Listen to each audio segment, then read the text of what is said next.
guerrier, donc de 14 à 18, 40 à 45, la guerre mondiale, on a participé. Je n'ai rien perdu de mes facultés. C'est remarquable, mais le qui est dans le lot comme oui, qui sont tenus à 32 ans. Non, Nazaki très busy. Nazaki très busy. Et puis d'abord, tant que 32 ans, je suis à Las Vegas. Il y a un concept, peut-être que je parce que pour la mission, tu as Congo soit bête le vrai, Nandi Marango, encourage Marango. Je comprends. Donc, nous avons Robin dans l'Andaraï. Dans l'Andaraï, c'est belé, Fabrigas, c'est belé, héritier Watanabe, dans l'Andaraï, musicien. On se comprend. Dans l'Andaraï, musicien. Mais, nous allons. Congo, réalité, vision, chaîne na biso, et le bakama kambo vérité. Tous s'abonner biso sur Awa. Avec le maréchal Amos Semi Kito. Chers amis téléspectateurs, je vous demande simplement d'aller plus vite, de vous abonner massivement dans Congo Réalité Vision.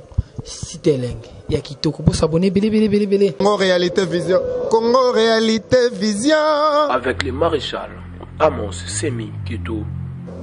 Congo Réalité Vision, chaîne na biso, et le bakama kambo vérité. Tous s'abonner biso sur Awa. Na Congo Réalité Vision.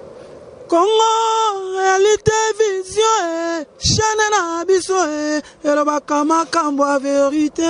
Avec le maréchal. De nous suivre partout à travers dans le monde, fidèles internautes, votre fidélité nous honore. Quant à moi, je dis merci. Continuez toujours à nous faire confiance et continuez toujours à s'abonner sur Congo Réalité Vision. Vous ne serez jamais en dessous des émissions par rapport à tout ce qui se passe à Kinshasa. Mesdames et messieurs, bienvenue encore une fois sur Congo Réalité Vision. Je tiens aussi à remercier mon boss, le grand maréchal Amos Semi Kito, Aigle Papa Simon Gimbangu, Babouagela Rasoïté, Posogo Mekiro Kwea. Et je tiens aussi à saluer ma mamie Lokota, moi c'est Pembe za option, Pembe Benanangongi Nandaku, vraiment maman, mamie place aux Ali, bon dimanche à toi, bon dimanche à Batunia Sobalandarabiso. Nous sommes là, nous allons recevoir pour vous l'artiste musicien Jeko Bourrompela, autour Mekosa, et moi entretien ensemble avec les amis de la presse. Jeko Bourrompela nous a donné quelques minutes pour parler avec lui de son carrière, de ses activités et bientôt là vous allez suivre l'artiste Jeko Bourrompela. Comment il s'est expliqué, comment il nous a donné toutes les informations concernant ses activités. Quant à moi, je tiens aussi à dire merci à tous les gens qui nous soutiennent. J'ai fait allusion directement à Daoud Anyangui depuis Paris, Nathalie Elufa, mon ami, là où tu es, de gros dédicaces, Eradi Moussena, Motema Emilia Moussena, merci à vous. Binonia Sobolandagi Bisobo, continuez toujours pour s'abonner sur Congo Réalité Vision, Bozala jamais d'ici. On se retrouve à la prochaine numéro. Regardez l'artiste musicien Jeko Bourrompela et puis on se retrouve à la prochaine numéro. Aussi ça qui, mais c'est que les gens, ils attendaient de nous, c'était de voir Alain Bourrompela sur scène. C'est tout ce qui manque. Mais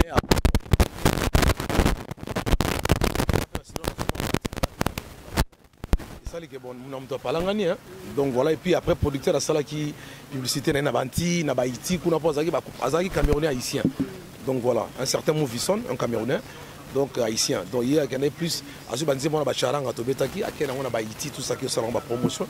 Et puis pour un marché qui est trop bien parce que à récupérer un bon on a souci à producteur des alagas soit ça les locaux, à récupérer un bon à rentabiliser ma dépense à Salaki. Mais tout s'est bien passé. Voilà, et aujourd'hui comment ça se passe et en plus on a évité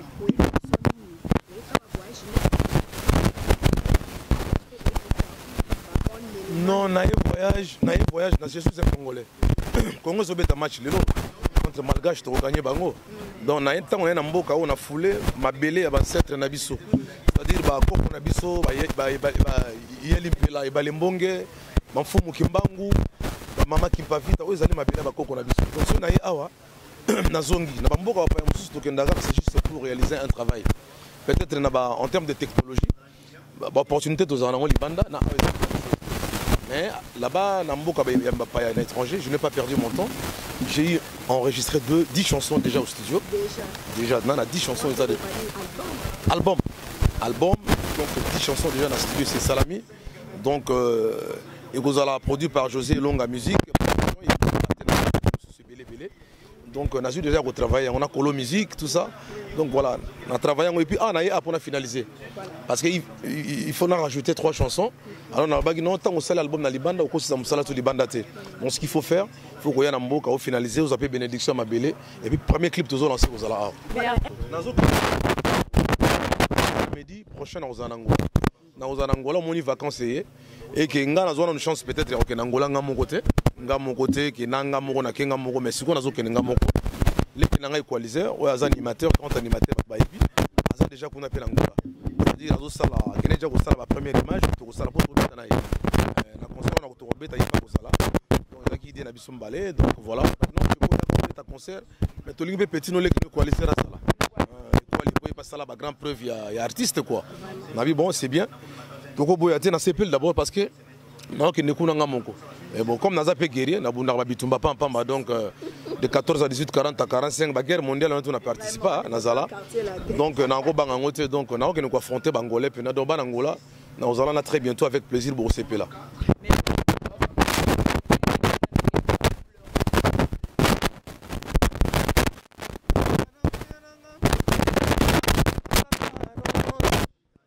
I got no more time for you. Ale bina malinga bina malinga ya bana na bina malinga na bina malinga ya bana Congo. Allez show me baby what banganga. Donc voilà. Jeu de petites questions. Olobi tout à l'heure vous partez déjà pour l'Angola et combien de productions Angola et puis Olobi Osali déjà 10 chansons na poto na studio. Lecture nino ça par rapport il y a dire nenge lubama non poto eza cimetière il y a artiste les loyo Olobi Osali 10 chansons déjà ou enregistré déjà 10 chansons babi na cimetière réaction no ezala nini par rapport il y a réalité musique ezala pour Olobi oyepé pose wa bénédiction il y a ba centre il y a ba coco et donc eza deux questions hein bandi na Angola et puis tozongeli studio Angola nous allions il y a déjà 3 shows de prévus. Donc 3 concerts vraiment bien installés.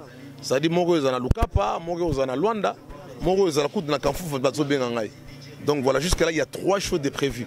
Autre bête à Angola. Mais après Naibike, tant que Komaka, suite il y a demande il y a Méloman, je serai toujours obligé d'en rajouter un peu plus.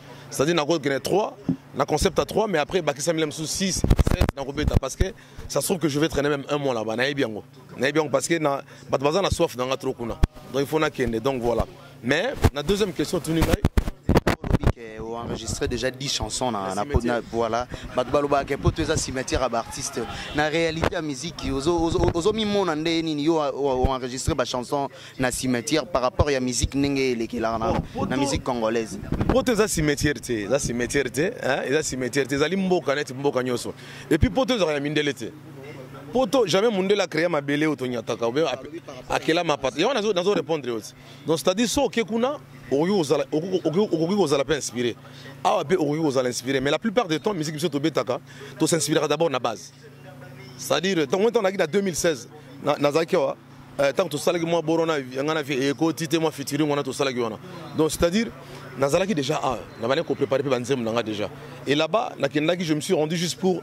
Parce que tu vois, bon, la technologie, tu vois, elle est accessible, c'est facile, tu vois. Bah, studio est bien, il y a ma casse peut-être tout là-bas.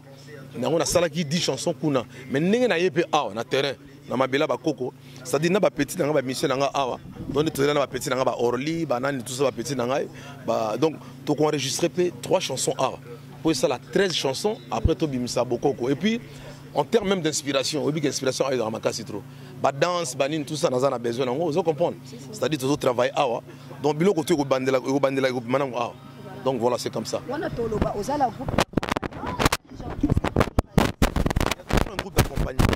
on ne peut rien réaliser. Hein. Ça dit même si vous avez Samson, même si vous avez Michael Jackson, vous allez prendre la pour accompagner. Et musique c'est comme ça. Ça dit bateau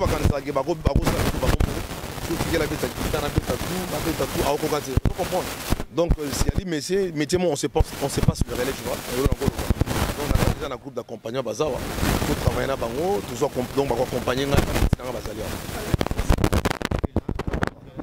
Pour la mission tout ya Congo soit betelo vrai nandi marango encourage rango vous comprendre donc net ba robino na landaka ba sebele ba fabricas ba sebele ba héritier watanabe na landaka ba musicien vous comprendre na landaka ba musicien mais ndenge zali wana Jeko Bouron Pelazali, ça dit je n'ai rien perdu de mes facultés. Koyemba makasi, kobina makasi, vous comprenez? L'absence est remarquable. On a raison. L'absence est remarquable, mais il y a des cas pour qui vend la peine à poto. Na vend la ne zalem su que non mission soit vend na poto mon comme mabundi minene.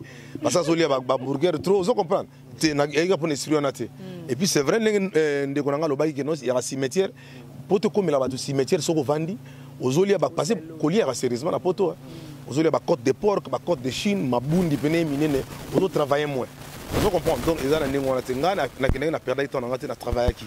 Mais ils ont ressentir. Ils ont pétrole, ils ont s'imposer. Et puis, ils ont s'imposer pour comment je peux rompre les alaka. Vous savez là.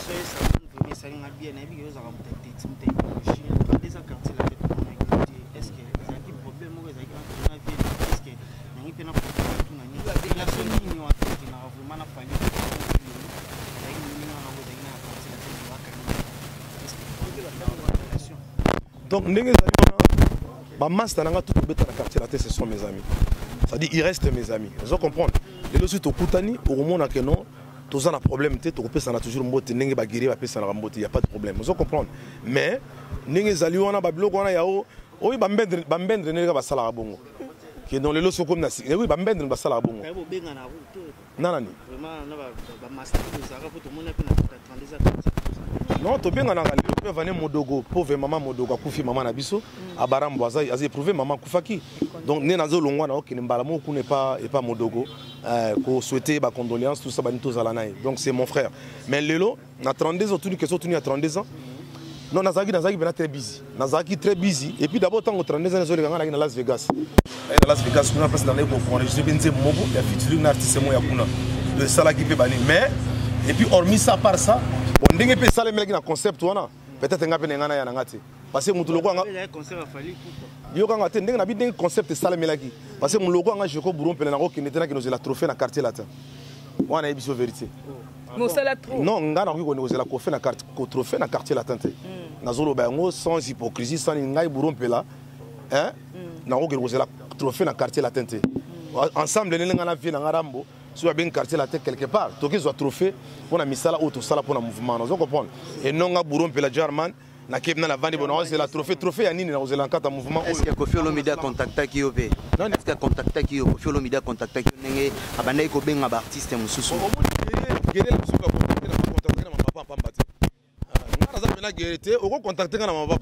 C'est mon vieux, je jamais hypocrite.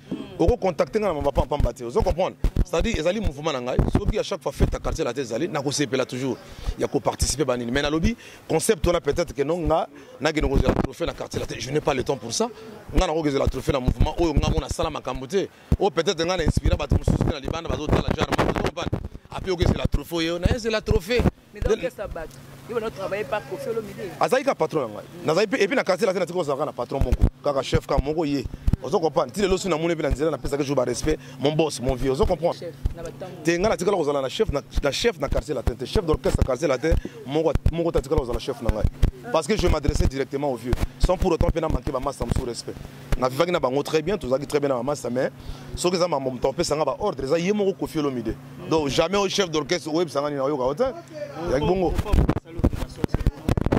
namona ki fait na ngai ba salaki opération na yokaki. En tout cas, il n'y a pas de problème. Nabaki, na okenobe televé tout. Na kenokota la té. Nazala kité. Ndé nazabo na oti bana na oti pe mikili na yiki na vandi na mama ba sala mike. Et puis à part ça na oti pe Lubumbashi, na lekai Mbandaka, vous comprenez? Place sœur nanga Gisèle Mpela a lancé ONG moko na munene au sala saban Équateur. Na kene ko landela mo ko superviser ma campagne parce qu'à part musique tous rappels na mamso ko sala. Donc yango na moni mais na okena souhaiter ba bonne guérison. C'est mon grand frère, c'est mon vieux, c'est mon patron. Je l'aime beaucoup.